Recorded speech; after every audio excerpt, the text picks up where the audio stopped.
Alright guys, so welcome to my install video for my Amber Sequential Mirror Signals. For the case of this video, I already have one of the signals already installed on that side, but I'll just be showing you how to do this side. So here we have our direct replacement Amber Sequential Mirror Signal, and here are all the tools we need. You have a straight pick, a 90-degree pick, plastic pry tool, Phillips head screwdriver, and a ratchet with an 8mm nut, 8mm socket. First, we'll start by having our driver's window open.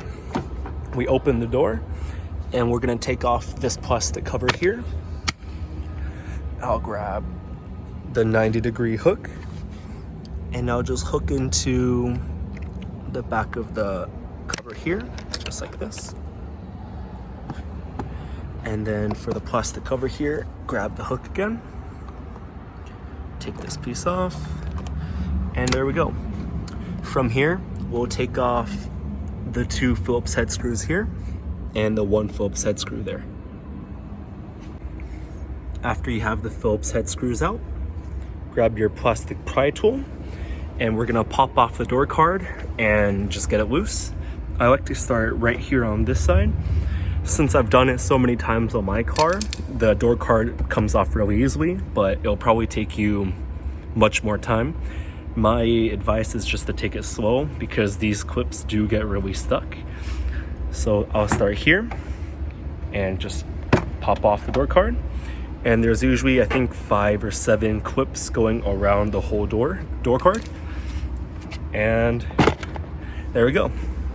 Now, if you notice, this whole thing is loose.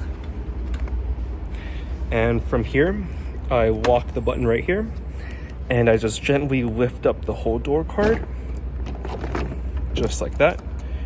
I take it off of the window frame, and I just let it hang right there. All right, from here, I disconnect the mirror wiring harness, just like that. And usually the wiring harness is clipped in right here with a plastic clip. And so you'll want to make sure you cut the clip or you pop it off. So the wiring harness is free. Then you take off these 3 8mm nuts. All right, now that you got the 8mm nuts off, this whole mirror is just free to come off. So you just wiggle it back and forth gently. And there we go. So just slowly pull it out. Since I'm doing this one-handed, it's a little difficult, but the white connector will just barely go through, just like that. And here we are. So usually I like to do this one side at a time. So usually I just sit right here on the door sill and we get to work. So first we'll have to remove the mirror glass. There's clips underneath the mirror that we're gonna have to pop off. So grabbing your straight pry tool or pick, we're gonna first push down the mirror glass from the top here. I like to start with this corner, just like that. So it lifts up this side. We'll pull it up more, and I'll switch to my flash. Now that we have the flash on, you can see things a little better. Underneath, you can see that white plastic. That white plastic is part of the automatic adjustment motor, and we'll use our pick, and we'll have to put the pick right between the white plastic and the black mirror. Let's see if I can get it first try. And if you can just barely see the tip of the pick is stuck there in between the white plastic and the black mirror. And if we just push this up, just like that, you see how it popped off? Now we'll go back to this side and got to work off that side as well. Now that the mirror is loose, if you're 05 to 08 TSX, you have heated mirrors.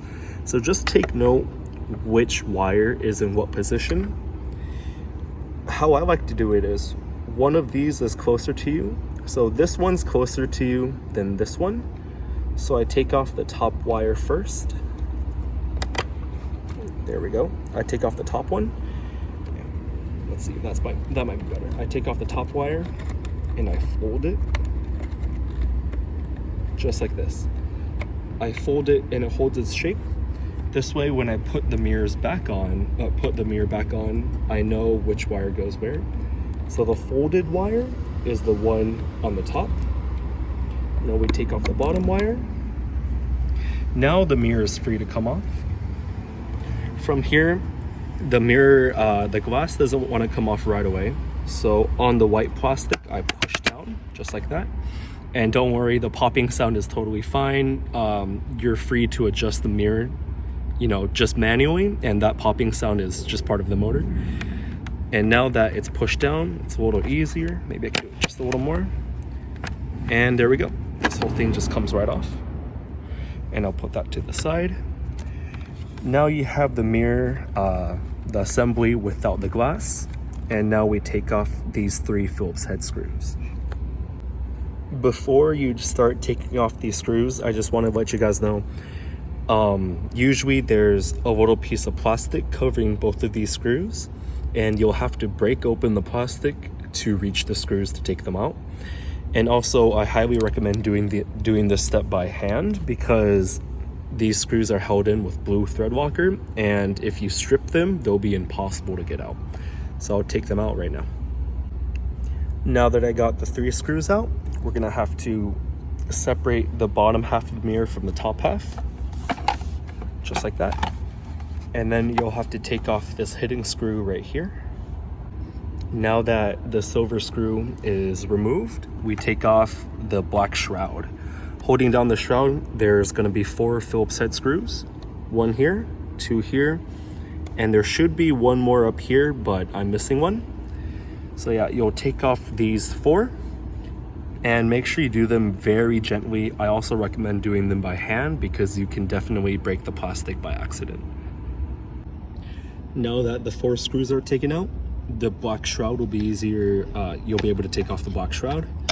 So on this side of the mirror, there's going to be a clip.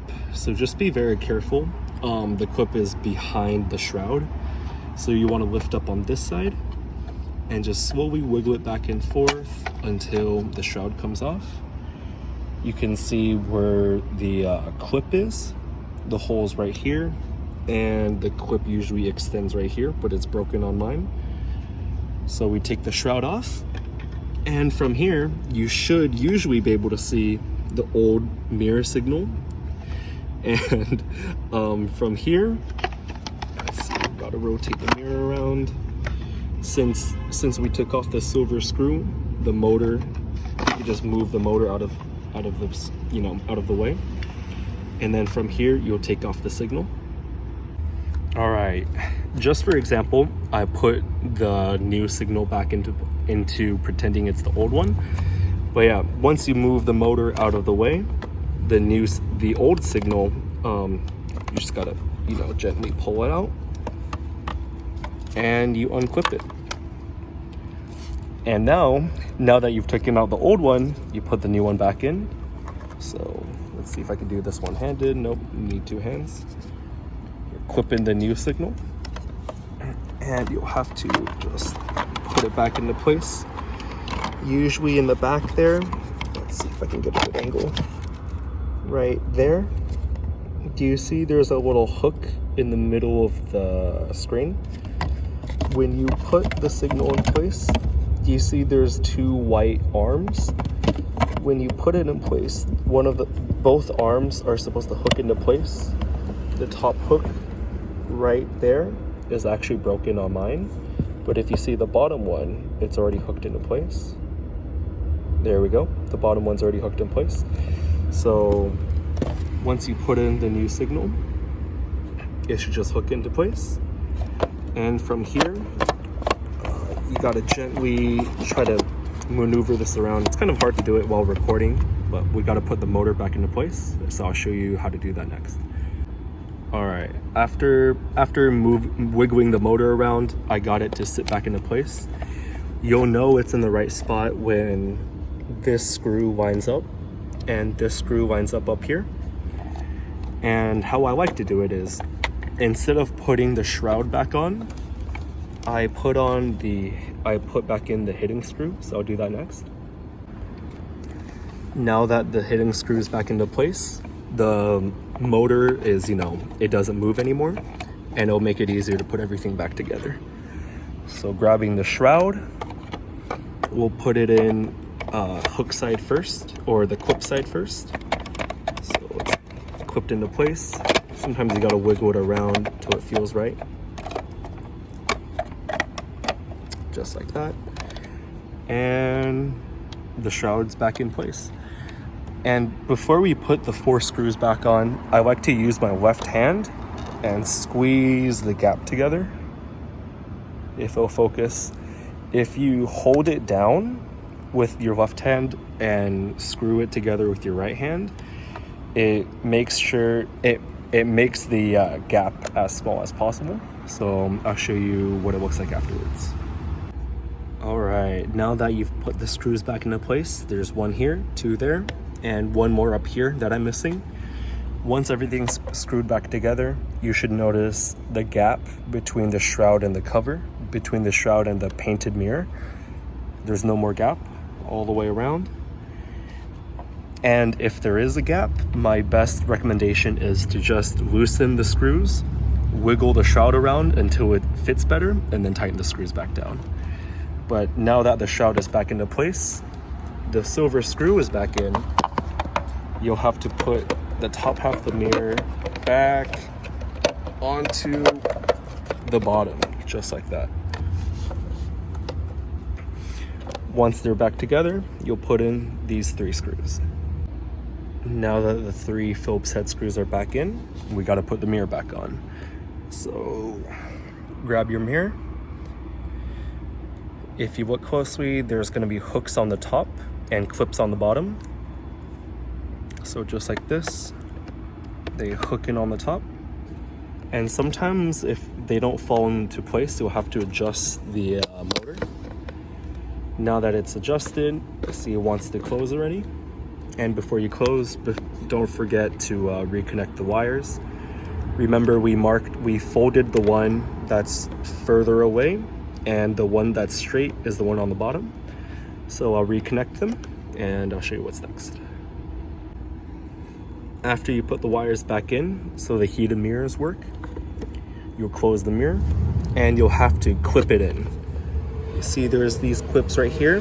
These clips will have to go into the white plastic, and my best method is to use the palm of your hand and you put it, right here in the middle of your mirror glass. And just with consistent force, you give it a medium push and you'll hear a very audible click. Just like that. I don't know if you could tell from the camera, but now that it's clicked in place, moving the glass around, it doesn't come off, and we're good. From here, we have to fish the wiring harness through the hole and put the mirror back on. All right, now that the mirror is back on the car, clip in the wiring harness and put the 3 nuts back on. And make sure, don't over tighten these because they are aluminum. After putting the mirror back on, put the 3 nuts back into place. First one here, 2 more there, and then clip the wiring harness back in. From here, after the 3 nuts are all tightened, we're gonna put the door card back on. Before you put it on, make sure the door latch the door latch cable is in place though. So if we look right there, you see the latch cable is clipped into the door card. You wanna make sure it's clipped in, and if it's not clipped in and it comes off and you put the door card back on, you won't be able to open the door. So make sure it's clipped in right there. And we'll just lift up the door card. Make sure the button goes through the hole there, and just rest this whole thing back onto the windowsill. From here, I use one leg to hold the door card against the door, and I just smack it on. Now that it's all clipped in, we just got to put in the 3 screws, 2 here and 1 there. Okay, almost done. Now that everything's screwed back in, got to put the covers back on.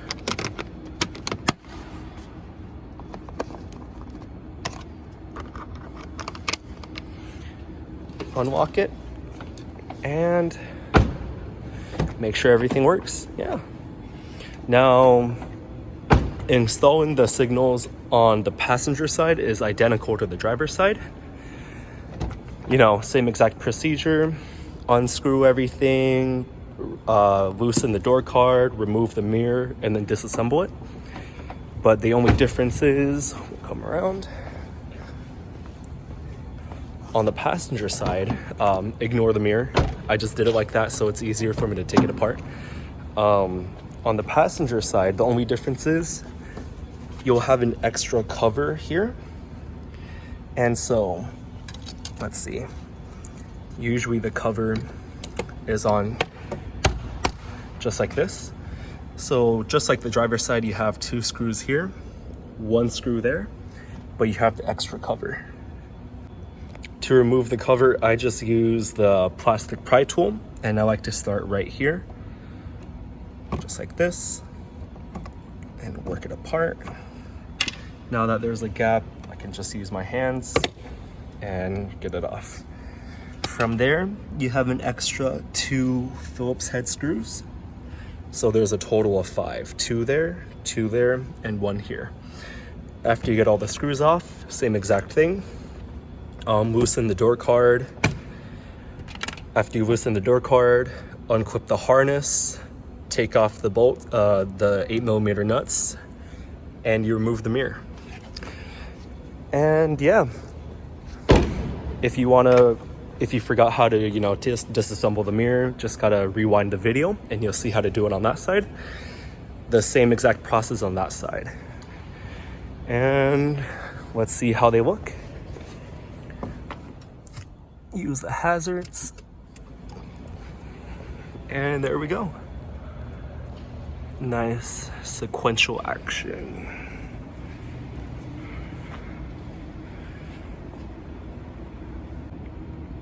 Alright, so I hope you enjoyed that video. Sorry if I was going a little bit too fast.